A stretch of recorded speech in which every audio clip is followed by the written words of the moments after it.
Wisdom of the soul. At this time, it seems the most common reaction to stress is to ignore the warning signs of overload, missing the opportunity to restore well-being using natural methods. Now, more than ever, if you learn how to face uncertainty, you'll find a valuable part of yourself in the process. We are all going through an extraordinary time right now. It is a time of the old falling away, and the new has not yet come into being. Allow me to offer you a perspective you may not have considered.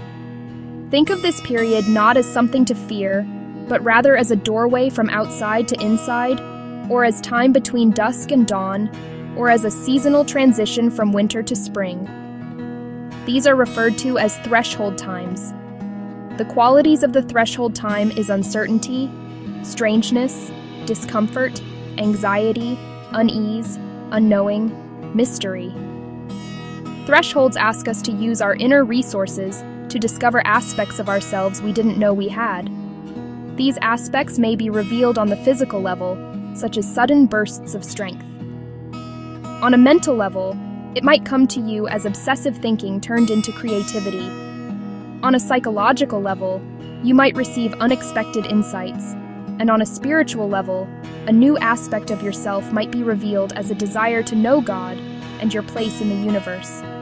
Although this threshold is odd to us, it need not have a negative connotation. In fact, when we consider the history of how cultures around the world celebrate threshold times, we realize this is a gift.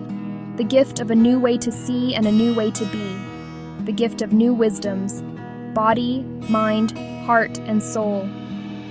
Come to the threshold and use your inner guidance for supervision. Whether you believe it or not, we are all connected.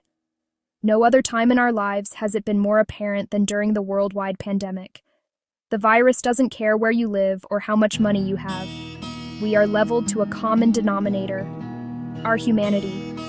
As I mentioned, we are at a threshold. And the thing about thresholds, our modern mystics warn, is that we can't think our way out of them. They take the time they take, and there's no control. The crossing stretches us in ways we never knew possible, yet clearly, we must stretch our tolerance for discomfort and the unknown. Thresholds ask us to use more of our intuitive ways of knowing. Intuitive knowing is multisensory, meaning we use all our senses: sight, sound, touch, taste, feeling, and our sixth sense.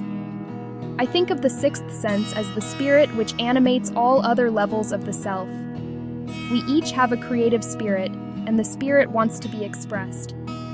One of the ways we can cultivate our intuition is being in nature, but another is by reading poetry or writing a poem.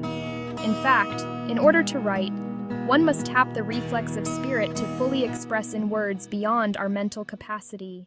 Let me offer you a perspective you may not have considered with regard to introspection. We are all here to give love and to be love. It is, after all, what you take with you when you pass. Keep reading if you find an instant of tolerance and bravery to confront your fears about a taboo subject. Death.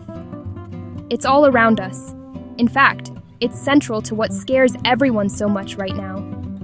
Our culture has preoccupied you with mobile devices, fostering a virtual reality of life without teaching you how to truly consciously live, as well as consciously die when your time comes.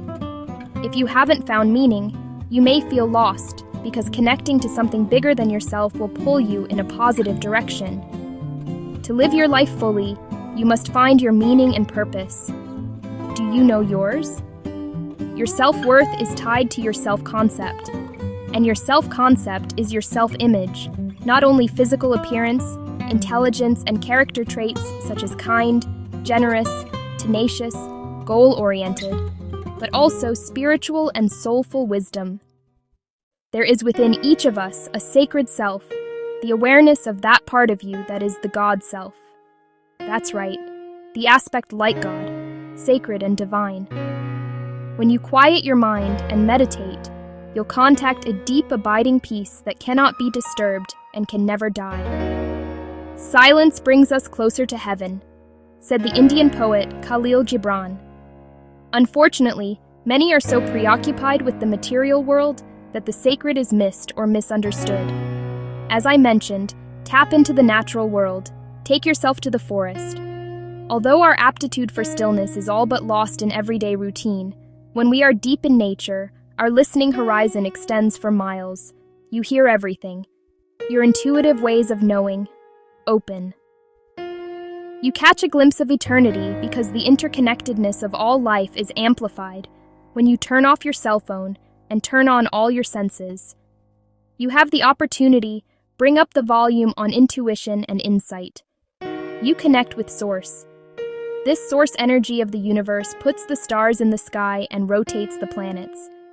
This infinite wisdom is in you, beating your heart and pumping your blood without you consciously thinking about it. In the forest, you realize everything has a lifetime, everything has a cycle. It's normal and natural. Welcoming silence and resting in it cultivates insight and increases tolerance for the unknown. Self-reliance takes on a new dimension of meaning when you realize you are never alone. You are a part of a universal wisdom, an energy field, vibrating higher and higher as your awareness grows deeper and deeper. The most important tools for the times ahead are not physical, but energetic. You already carry the wisdom of body, mind, heart, and soul. These inner resources are waiting to be rediscovered, ready to guide you, steady you, and help you create a new destiny for yourself and for humanity. Visit www.drroxannedaleo.com for guided imagery, relaxation journeys, audios.